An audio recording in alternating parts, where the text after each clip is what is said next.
नमस्कार, हमारे खास प्रोग्राम न्यूज स्पेशल में आप सभी का बहुत बहुत स्वागत है। मैं हूं मनीष कुमार वर्मा, HN 24/7 देख रहे हैं आप। पहाड़ों पर आसमान से बरसता पानी का कहर सिर्फ पहाड़ों पर ही नहीं, मैदानी क्षेत्रों में भी कहर बनकर टूट रहा है। पहाड़ी क्षेत्रों में अंधाधुंध बारिश से मैदानी क्षेत्रों की नदियां नहर उफान पर है और इस उफान ने घरों को अपने आगोश में लेने का सिलसिला लगातार जारी है। उधम सिंह नगर के काशीपुर में नदियों का जल स्तर बढ़ गया और बढ़ते जल स्तर ने लगभग आधा दर्जन से अधिक घरों को जमींदोज भी कर दिया, जिनकी वीडियो सोशल मीडिया पर जमकर वायरल हो रही है। नदी किनारे बने 12 घरों में दरारें बननी शुरू हो गई है। प्रशासन ने राहत कोष टीम लगाकर लोगों की मदद करनी शुरू कर दी है। नदी किनारे पिंचिंग का काम शुरू कर दिया गया है। गया।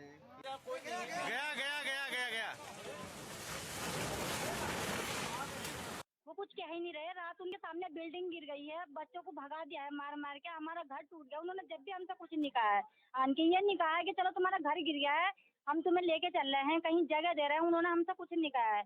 आन के हम तो खुद ही अपना आप की जगह अपनी ढूंढ ली है हमने, जहाँ भी हम पड़े हैं रोडों पे। हमारी कोई सहायता करने के लिए तैयार नहीं है। पे जो नुकसान हुआ है उनके लिए कोई व्यवस्था नहीं हुई है, ठीक है। और यहाँ के जो कर्मचारी हैं या वो है, कोई भी आके यहाँ ध्यान नहीं दे रहा है गरीब लोगों पे। हम यही चाहते हैं प्रशासन से कि वो यहाँ पर आए और इन लोगों को देखे, इनकी परेशानी को समझे। हम तो बस यही चाहते हैं कि गुहार लगाते सरकार से कि वो आके इनकी परेशानी को देखे और गुहार समझदारी जो करें। कोई तैयारी नहीं थी सरकार की, किसी भी बिल्कुल सरकार की कोई तैयारी नहीं थी। आ रहे थे और जा रहे थे बस। रात को 1 बजे हमारा घर गिरा, 1-1:30 बजे। कोई नहीं, किसी ने नहीं देखा। जो हमारे इस बस्ती के मेंबर हैं वो ही बस जो कर रहे हैं वो ही है, बाकी और कोई हमें नहीं देख रहा। भूखे प्यासे खड़े हैं, मारा रो रहा टिकरा रहा, कुछ नहीं हो रहा, कोई कुछ नहीं कर रहा। बस देखिए 2-4 दिन से काफ़ी बरसात हो रही है, शाम तक बरसात हुई है। तो देखा होगा आपने, जो है यहाँ पे बाढ़ की स्थिति बनी हुई थी, पानी काफ़ी आया था, जिसमें जमींदोज हो गए होंगे और कुछ में जो है दरारें भी आ गई हैं। तो हमारा सर्वप्रथम देखिए जनहानि, सबसे प्रथम हमारा काम होता है जनहानि कोई ना हो पाए। और अभी तक हम जो है 24 घंटे यहाँ पर नज़र बनाए रखे हैं। उप जिलाधिकारी महोदय भी और हमारे प्रदेश अध्यक्ष भी आए हुए हैं और मैं स्वयं यहाँ पे जो है देर रात तक यहीं पर रहता हूँ। और अभी अब पत्थर का भी इंतजाम हो गया है, पत्थर की पिचिंग भी बन रही है और एक पोकलैंड और मंगाई है। 2 जेसीबी हमारी चल रही हैं, तो थोड़ा पानी का डाइवर्ट हो जाएगा, तो जिससे कि मंदिर है या और जो मकान है जो क्रैक हो चुके हैं उनको जो है बचाया जा सकता है। जिस तरह से कि लोगों का आरोप है कि इन्हें खाना समय पर नहीं मिल पा रहा है, जो कि बेकार हो रहा है, उनके लिए जो है हमने अभी जो यहाँ पे रैन बसेरा है उसमें व्यवस्था कर दी है और जो भी खान। अजहर मलिक हमारे साथ, हमारे संवाददाता जुड़ चुके पूरी जानकारी के साथ। अजहर, भारी बारिश ने हर जगह तबाही मचा कर रखी है। ऐसे में अभी तक कितने लोग बेघर हो चुके हैं, कितने लोगों का रेस्क्यू किया जा चुका है और कितने लोग अभी भी खतरे के जद में हैं? जी बिल्कुल, मैं आपको बता दूं कि उत्तराखंड में मौसम की बड़ी मार देखने को मिल रही। मैदानी क्षेत्र हो या फिर पहाड़ी क्षेत्र, लगातार तबाही के नज़ारे खूब सामने आ रहे हैं, जिनकी वीडियो भी सोशल मीडिया पर जमकर वायरल होती हुई दिखाई दे रही है। अगर बात करी जाए तो जनपद उधम सिंह नगर के काशीपुर में ढेला बस्ती के पास लगभग 6 मकान ढेला ने अपनी जद में ले लिए, जो नस्त नाबूद कर दिए हैं बुरी तरीके से। बहरहाल गनीमत रही कि किसी की जानहानि नहीं हुई, लेकिन माल का जमकर नुकसान देखने को मिल रहा है। ढेला नदी के कटाव के चलते मकान लोगों के गिरते जा रहे हैं, जिसमें अब भी लगभग 1 दर्जन मकानों में खतरा मंडरा रहा है, जो कभी भी ढेला अपने आगोश में ले सकती है। इसको लेकर स्थानीय लोगों में काफी आक्रोश देखने को मिल रहा है। स्थानीय लोगों ने कहा कि हमने जिन्हें जनप्रतिनिधियों को चुना वो हमारे दर्द शेयर करने हमारे बीच आ नहीं रहे, हमारी समस्याओं को सुनने के लिए आ नहीं रहे। और अधिकारियों की अगर बात करी जाए तो अधिकारी भी सिर्फ खाना पूर्ति करते हुए दिखाई दे रहे हैं। असर एक चीज है कि भाई हर साल इस तरह की तबाही देखने को मिलती है। ऐसे में जब नदी नाले उफान पर होते हैं तो एक बांध बनाया जाता है, बंधा बना दिया जाता है कि भाई घर जो इसकी जद में ना आए। तो क्या सरकार की तरफ से, प्रशासन की तरफ से ऐसा कोई काम किया गया था? जी बिल्कुल, मैं आपको बता दूं, उत्तराखंड में मौसम विभाग के चेतावनी के बाद प्रशासन लगातार हरकत में तो आया था। हरकत में के बाद प्रशासन ने मीडिया में भी खूब कहा था कि हमारे द्वारा बाढ़ चौकियां बनाई गई हैं, स्थानीय लोगों को अलर्ट कर दिया गया है। लेकिन उसके बाद भी अगर ये देखिए कई मकान गिर गए, तो ये कहीं ना कहीं बड़ी चूक प्रशासन की देखने को मिल रही है। क्योंकि अगर बात करी जाए ढेला का कटाव का रुख, अब प्रशासन जब मकान गिर गए तो चेंज करते हुए दिखाई दे रहा, पिचिंग का काम मकान गिरने के बाद करते हुए दिखाई दे रहे हैं। तो एक न कहीं कह सकते हैं कि प्रशासन की एक बड़ी लापरवाही कही है या फिर बड़ी चूक कही है कि जिसमें लोगों का मकान आशियाने खत्म होते हुए दिखाई दे रहे हैं। अच्छा, एक चीज और भी है, स्थानीय लोगों को पता तो होता ही है ना कि देखिए ये कटान धीरे धीरे कट रहे हैं, उनके घर भी इनके जद में आ रहे हैं। तो क्या जिनके मकान गिरे हैं, जमींदोज हो चुके हैं, क्या उन्होंने अपने घर का सामान निकाल लिया था या फिर एक बैग सब कुछ हुआ है? जी बिल्कुल, मैं आपको बता दूं कि प्रशासन लगातार मॉनिटरिंग इन जगहों पर कर रहा था। प्रशासन ने मकान जो नदी के किनारे मकान थे उन्हें खाली करने के लिए अनाउंसमेंट कर दिया था। कहीं ना कहीं लोगों ने अपने सामान कुछ हद तक सामान निकाल लिए थे और अपने रहने का अलग इंतजाम भी कर लिया था। उसके बाद ये हुआ, लेकिन कहीं ना कहीं नुकसान बड़ा देखने को मिल रहा है और लोगों को कोई भी जानहानि नहीं हुई है। लगातार प्रशासन अब मॉनिटरिंग कर रहा है, सरकारी नुमाइंदे भी वहाँ जा रहे हैं, लेकिन चुने हुए शहर के लोकल के ना विधायक ना मेयर कोई भी जाने के लिए तैयार नहीं, जिसको लेकर अब ग्रामीण स्थानीय लोगों में काफी आक्रोश है और उसके आक्रोश से देखने को मिल रहा है। जी अभी प्रशासन का क्या कुछ कहना है इस पूरे मामले पर?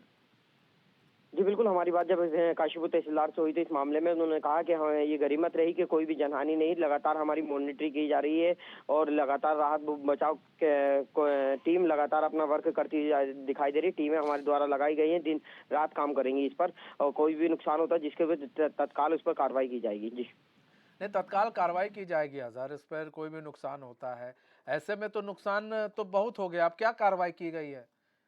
क्या जी कोई बिल्कुल, मैं ऐसे? आपको बता दूं कि हाँ, खाली 6 ये मकान नहीं, मकान के साथ 6 के साथ और भी ऐसे मकान है जो ढेला नदी के जद में है, जिनमें चटकें पड़ गई हैं और उसमें से एक मंदिर भी है। कब वो ढेला नदी अपने आगोश में ले ले, कब जमींदोज हो जाए, कुछ भी कहा नहीं जा सकता। उसकी रोकथाम के लिए प्रशासन लगातार पिचिंग का काम कर रहा है, पत्थरों से कोशिश कर रहा है, जेसीबी मशीनों के द्वारा ढेला नदी का कटाव दूसरी ओर करने की लगातार प्रयास जारी है। टीमें लगातार काम करती हुई दिखाई दे रही हैं।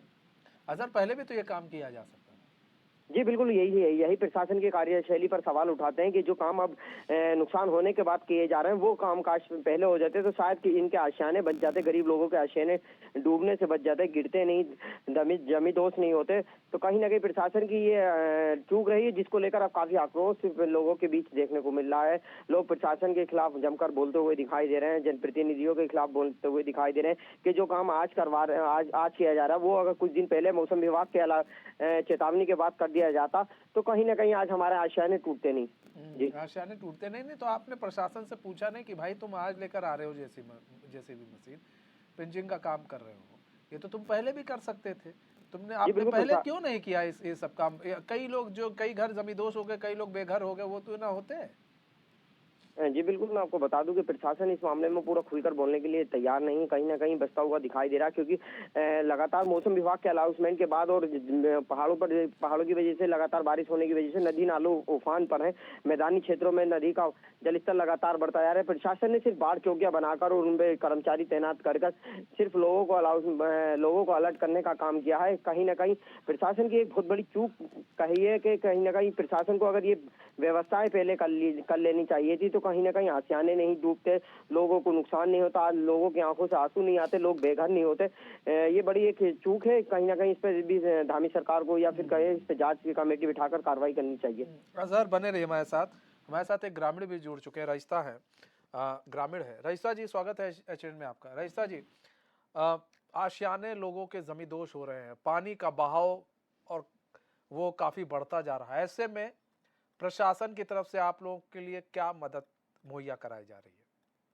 सर अभी कल से सर हमारे लिए कोई ऐसी मदद नहीं आई है। कल से अगर ये पहले से कुछ टेम्परेरी पिचिंग हो जाती सर, ये जो हमारे घर गिरे हैं तो हमारे ये घर गिरने से बच जाते हैं। अगर टेम्परेरी पिचिंग भी हो जाती, कोई हम गिराते रहे सब कुछ, लेकिन हमारी कोई उस समय कोई सुनवाई नहीं हुई सर। अब टेम्परेरी पिचिंग यहाँ पर बन रही है, जब घर गिर चुके हैं तब जा करके ये पिचिंग बन रही है। उससे पहले हम गिड़गिड़ाते रहे, कोई पिचिंग का कोई और नाम और निशान नहीं था सर। अच्छा रईसा जी, कितने घर जमींदोज हो चुके हैं अभी तक? सर यहाँ से कम 7-8 घर बिल्कुल गिर चुके हैं सर। अच्छा, 7 से 8 घर गिर चुके हैं, जिसमें कि 7 से 8 घर ऐसे हैं कि जो खाली कर दिए गए हैं, जिन्हों में दरारें हैं। हाँ। अच्छा, जो घर गिरे हैं क्या उनमें सामान थे कि वो सामान निकाल लिए गए थे? सर सामान जितना कुछ थोड़ा बहुत हाथ लगा वो निकाल लिया था, बाकी सब सामान उसी में मकानों में ही जब्त हो गया। अच्छा सारे अच्छा। आ गई थी सर, तो नहीं निकाल पाए सामान। हाँ, तो ये जो पिंचिंग का काम है ये कर रहे हैं, तो आपने जी पूछा सर। नहीं? ये जनाब ये बताइए, आज आज आप लोग कर रहे हैं, इसको पहले कर देते तो जो 7-8 घर गिरे हैं वो गिरते नहीं? जी सर, आज हमने इस चीज की बात करी है सर। हम यही कह रहे थे कि शायद अगर काश आप 8 दिन पहले ये कर देते तो हमारे ये मकान न गिरते। हम ऐसे ही गिड़गिड़ाते रहे, करते रहे कि आप कुछ करिए, या आप कुछ नहीं कर रहे हैं तो आप हमसे कह दीजिए, हम फावड़ा खुद चला लेंगे। हम लेडीजें ऐसी हो गए थे, इस तरीके से हो गए थे कि फावड़ा हम खुद चला लेते हैं और खुद हम कोई टेम्परेरी काम हम ही कर लेते हैं। हमारे बस में नहीं था हमारा। हमें तो लग रहा है कि हम क्यों बच गए। हमने भी हमारे भी घर के अंदर ही रहना था, घर के साथ ही जाना था, क्योंकि हमारा घर गिर गया है। अब वो हमें दोबारा नहीं मिलेगा। सरकार क्या कर लेगी? मुआवजा दे देगी? कितना मुआवजा दे देगी सरकार? मैं सरकार से रिक्वेस्ट करती हूँ कि हमें कोई मुआवजा नहीं चाहिए, जो हमारे मकान थे जैसे थे वैसा खड़ा कर दे, क्योंकि ये वाकई में ही प्रशासन की गलती रही है। गलती से हमारे घर गिरे हैं। कोई हम ऐसे नदी के किनारे नहीं थे जो हम आपदा में आ गए। ये जानबूझ के हम आपदा में आए हैं, जानबूझ के हमें फेंका गया है। उससे हमारा बहुत दूर नदी है, बहुत रिस्क की हमारी जमीनें थी, हमारे घर बने हुए थे। रईसा जी, आपकी आंखें भी नम हैं। आप भी इसी किनारे रहती हैं? जी सर, जी सर। जो आप देखा होगा, जो 2 मंजिला मकान था, जो सफेद वाला था, वो मेरा ही था। ओह, जी आप वो जो मकान गिरते हुए दिखाया जा रहा है वो आप ही का मकान है? जी सर, मेरा मकान था वो। रईसा जी, तो फिर अभी आप इस वक्त आप लोग कहाँ पर हैं? सर हम रोड पे बैठे हुए हैं सर। रोड पर बैठी हुई हैं। कोई मतलब सरकार की तरफ से आप लोगों के लिए कोई काम नहीं किया गया आप लोग को रहने के लिए?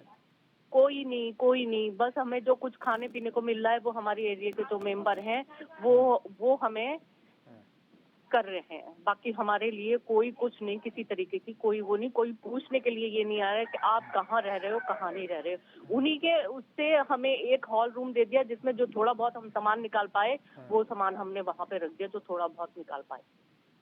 तो रईसा जी, आप लोग अभी सड़कों पर हैं, खाने पीने का सामान आप बता रही हैं दिया जा रहा है। प्रशासनिक अधिकारी जब आए थे आपके पास तो क्या बातें हुई उनसे आपकी?